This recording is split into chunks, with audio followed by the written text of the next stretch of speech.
you're the parent of a little one in preschool, pre-K, or kindergarten, you are in the right place. I am so glad you're here. My name is Erin. I'm from littleslovelearning.com, and I'm a former classroom teacher who now spends my days helping parents like you teach their little ones to read at home. And the reason I'm so excited you're here is because I am starting a new series all about the 5 steps for reading success, so I can help you teach your child to read at home. Reading might seem like a very complex, big, overwhelming topic, and you might not think, I don't know how to teach my child to read. I didn't go to school to be a teacher. I don't have a background in education. I'm not going to do this correctly. I don't even know where to start. That's where I come in. I want to make sure that you feel confident and empowered teaching your child to read. So I'm going to break it down for you into bite-sized, really manageable small steps so that you understand how kids learn how to read, you understand how you can help your child at home, and you're going to see so much growth in your child, you are going to be blown away. You're going to think it's magic, but I promise it's not magic. It's just using the science of reading to teach your child to read correctly. Now, what I have for you today is just a quick overview of the 5 steps for reading success. And then over the next few weeks, I will be releasing new episodes, and each episode will go in depth on one of those steps. So make sure that you come back so that you get all of the steps for reading success. And each of those episodes will also be jam-packed with freebies and links to other resources so you can dive deep into the topics that are most applicable to you and your child. Let's start with an overview of the 5 steps for reading success. These steps are so crucial on your child's reading journey, so we're just going to briefly go over them today, and then over the next few weeks, the new episodes will be coming out and we'll dive deep into each one. I have this freebie for you. It is a triangle that has all of our steps starting at the base and going up to the top. If you're interested in printing this download out for yourself, check out the link below. You can enter your information and it will be emailed directly to you. It has this triangle so that you can see all of the steps, but it also has a page for each step so you learn more about that step, what it is, and how you can help your child with it. But for today's purposes, let's just do a quick overview. At the base of our triangle, we have oral language. That is going to be the first step on your child's journey to reading success.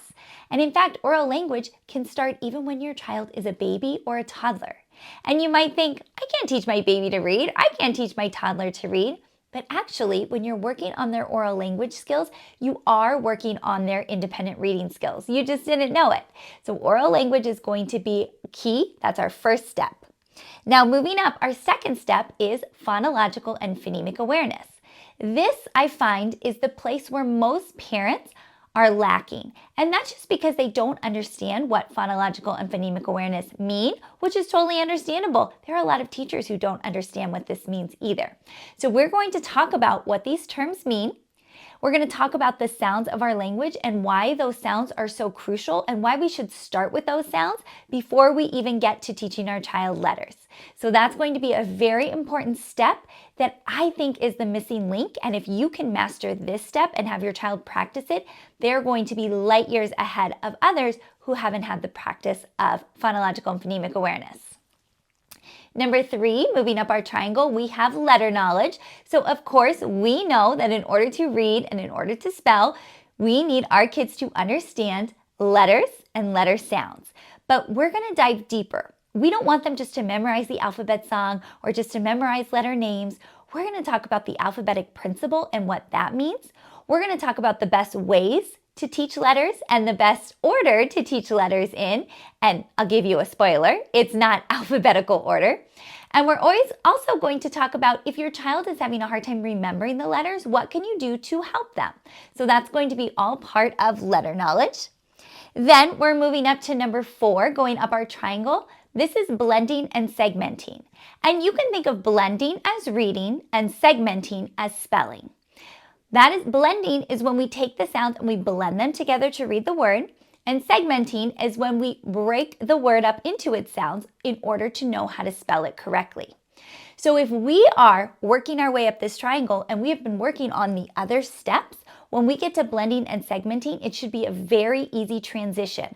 If our child has strong oral language skills, phonological and phonemic awareness skills and great letter knowledge, we should be able to transition them to blending and segmenting. That's what we want. We want an easy transition. And then number 5, at the top of our pyramid, we have heart words. Now, you might not be familiar with the term heart words, but maybe you are familiar with the term sight words. So we're going to talk about what's the difference between sight words and heart words and why don't I use the term sight words.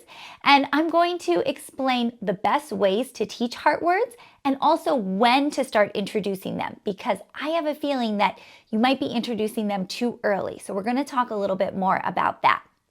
Then I did cheat a little bit. This is called the 5 steps for reading success. So of course we have our 5 steps on our triangle, but I did put a bonus step over here on the side, and that is handwriting. We are going to talk about handwriting and how handwriting is actually a very important step on our child's reading journey, which we might not think about. We might not think that handwriting is connected to reading, but it actually is. So we're going to talk about that and the best ways to teach handwriting and help our children develop those fine motor skills, the muscles in their fingers and their wrists, so that they can have great penmanship, great handwriting, and how that's going to help them with their spelling. It's also going to help them with writing, getting their ideas down on paper. So again, these are the 5 steps for reading success, plus that bonus handwriting step. And this download is totally free for you. So check out the link below and make sure you grab a copy for yourself. I'm super excited about this series because I know it's going to help you set your child up for success. You want them to walk into their kindergarten or their first grade classroom feeling confident and proud in their reading skills. And knowing these steps and how reading works is going to help facilitate that for you. You are going to feel confident in teaching them. You're going to know that you're not teaching them incorrectly or that you don't need a degree in education to do this. You absolutely can support them on their journey.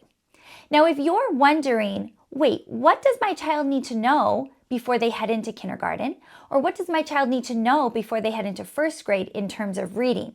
Maybe you don't have a copy of the state standards where you live or the Common Core standards. And so I have something for you that is going to help.